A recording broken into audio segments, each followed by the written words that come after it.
नमस्कार, आप देख रहे हैं वीके न्यूज। मैं हूं सुनील राउत।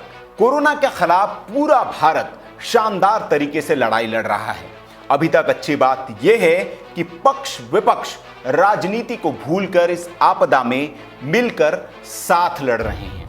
लगभग सभी राज्य इस बीमारी को रोकने के लिए और अपने सूबे की जनता को बचाने के लिए जी जान से जुटे हैं, सिर्फ एक राज्य को छोड़कर, और वो राज्य है पश्चिम बंगाल।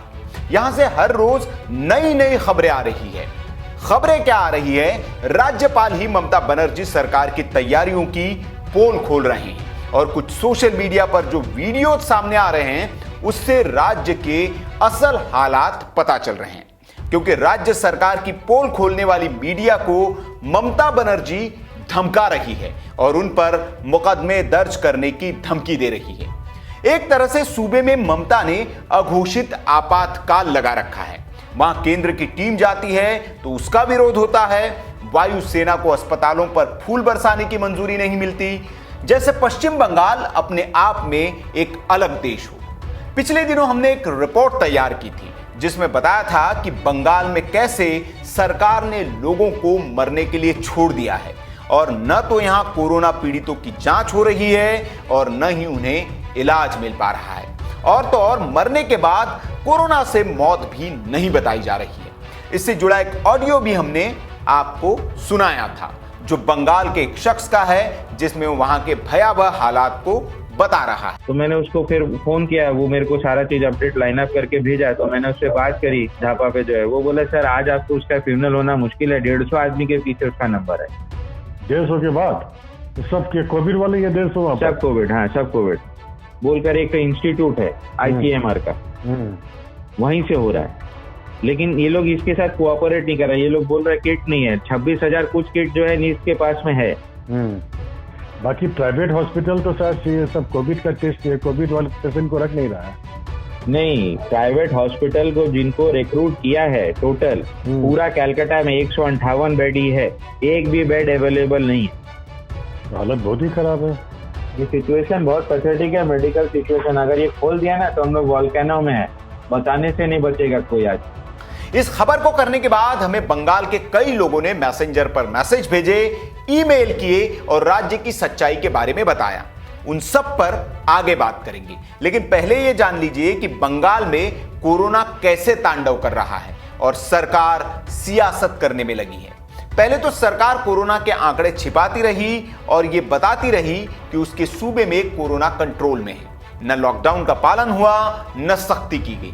लेकिन अब ममता की यह गलती बंगाल के लोगों की जान पर भारी पड़ती दिख रही है, क्योंकि सोमवार से मंगलवार 24 घंटों के बीच देश में कोरोना संक्रमण से हुई 195 मौतों में रिकॉर्ड 98 मौतें सिर्फ पश्चिम बंगाल में हुई है। हालांकि यह आधिकारिक आंकड़ा है, गैर आधिकारिक आंकड़ा कितना होगा आप अंदाजा लगा सकते हैं, क्योंकि बंगाल के अस्पतालों को साफ निर्देश है कि कोरोना पीड़ितों की मौतों को छिपाया जाए और उसे हार्ट अटैक और बीपी से हुई मौतें बताकर रफा दफा किया जाए। इससे जुड़ा एक सरकारी आदेश भी पिछले दिनों वायरल हुआ था और खुद ममता सरकार ने माना था कि उसके सूबे में 105 मौतें कोरोना से हुई है, लेकिन उनमें 78 में बाकी बीमारियों के भी लक्षण थे, इसलिए उन्हें कोरोना मौतों की लिस्ट में नहीं डाला गया। अब आप उस राज्य की स्थिति के बारे में समझ सकते हैं जहां एक दिन में 98 मौतें हो जाए, वहां कोरोना कितना फैल चुका होगा। लेकिन यहां मरीजों की जांच ही नहीं हो रही है, ऐसे आरोप भी लग रहे हैं।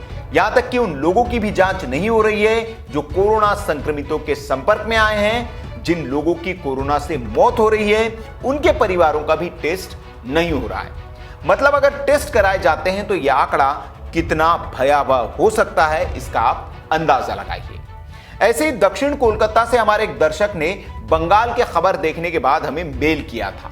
उसमें उन्होंने बंगाल की हालत के बारे में बताते हुए अपना मोबाइल नंबर शेयर किया था। हालांकि इसी मेल में उन्होंने अपना नाम न जाहिर करने की गुजारिश भी की थी, क्योंकि उन्हें इसके बाद उनकी जान का डर सता रहा था। उनकी गुजारिश पर हम उनका नाम और नंबर दोनों सार्वजनिक नहीं कर रहे हैं, लेकिन उन्होंने जो बातें बताई वे बेहद डराने वाली है। उस शख्स के मुताबिक यहां डॉक्टरों को सीधे निर्देश है कि डेथ सर्टिफिकेट में कोरोना का जिक्र न किया जाए और ऐसा करने पर उन्हें जान से मारने की धमकियां दी जा रही है। यह बात उन्होंने हमें फोन पर बताई जब हमने उन्हें फोन किया। उन्होंने यह भी बताया कि लॉकडाउन का पालन नहीं हो रहा है, दुकानें खुली रहती है और कोई भी कहीं भी आ जा सकता है। यह तो हुई कोरोना इलाज में बरती जा रही लापरवाही की बात, लेकिन वहां से जो हमें कुछ लोगों ने मेल भेजे उसमें राशन घोटाले की भी बात है। हमारे एक दर्शक ने लिखा कि उसे राशन नहीं मिल रहा है, जबकि केंद्र ने राज्य सरकार को मुफ्त देने वाला राशन भेज दिया है। इस दर्शक ने अपना राशन कार्ड नंबर से लेकर उस दुकानदार का नाम भी मेल में मेंशन किया है, जो उसे राशन न होने का हवाला देकर लौटा दे रहा है। राशन ही नहीं, बाकी मुद्दों पर भी ममता बनर्जी ने चुप्पी साध रखी है। दरअसल बाकी सूबों के मुख्यमंत्रियों ने कोविड की वजह से बंद स्कूलों को बच्चों से पूरी फीस न लेने के आदेश जारी करते हुए सिर्फ ट्यूशन फीस लेने के आदेश दिए हैं। कई सूबों में इसे पूरा माफ किया गया है, लेकिन बंगाल में ऐसा कोई आदेश जारी न करते हुए बच्चों से पूरी फीस वसूली जा रही है और मनमाने दामों पर किताबें बेची जा रही है। इससे जुड़ी एक शिकायत भी हमारे एक दर्शक ने की और इस मुद्दे को उठाने की मांग की, क्योंकि यहां कुछ स्कूल लॉकडाउन के बावजूद फीस में कटौती करने की बजाय बढ़ोतरी कर रहे हैं और ममता सरकार का फीस न बढ़ाने का आदेश इन पर बेअसर दिख रहा है। अब सवाल है कि ममता बनर्जी बाकी सूबों की तरह इन स्कूलों पर अंकुश क्यों नहीं लगा रही है, उन्हें फीस माफ करने के लिए क्यों नहीं कह रही है? क्या उन स्कूलों का ममता बनर्जी पर दबाव है? क्या स्कूल माफिया आने वाले चुनाव में ममता बनर्जी को उपकृत करेगा, इसलिए ममता बनर्जी चुप है? ये कई सवाल उठ रहे हैं। तो बंगाल में ममता बनर्जी हर मुद्दे पर फेल दिख रही है और वो कोरोना से निपटने में बुरी तरह नाकाम हो चुकी है और अब वो अपनी इस नाकामी को छिपाने के लिए आंकड़ों पर पर्दा डाल रही है, उसे छिपा रही है, उसमें लीपापोती कर रही है और लोगों की जान को खतरे में डाल रही है। तो ये है बंगाल की हालत, बंगाल में जो चल रहा है और आने वाले दिनों में ममता की ये जो लापरवाही है बंगाल को बहुत भारी पड़ सकती है। लोग भी इस बात को मान रहे हैं और वो चिंताएं जाहिर कर रहे हैं। खबर पर आपकी क्या राय है कमेंट बॉक्स में आप हमें बताएं। बंगाल से अगर आप हैं तो वहां की क्या स्थिति है आप कमेंट बॉक्स में हमें लिख सकते हैं, मेल भी कर सकते हैं या मैसेज बॉक्स में भी आप हमें लिख सकते हैं। वीडियो अच्छा लगा हो तो लाइक करें, शेयर जरूर करें। तो ऐसी खबरों के लिए हमारे चैनल को सब्सक्राइब कर लीजिए, बेल आइकन दबा दीजिए ताकि वीडियोस की नोटिफिकेशन आपको मिलती रहे। वीडियो देखने के लिए आपका बहुत बहुत आभार। जय हिंद, वंदे मातरम।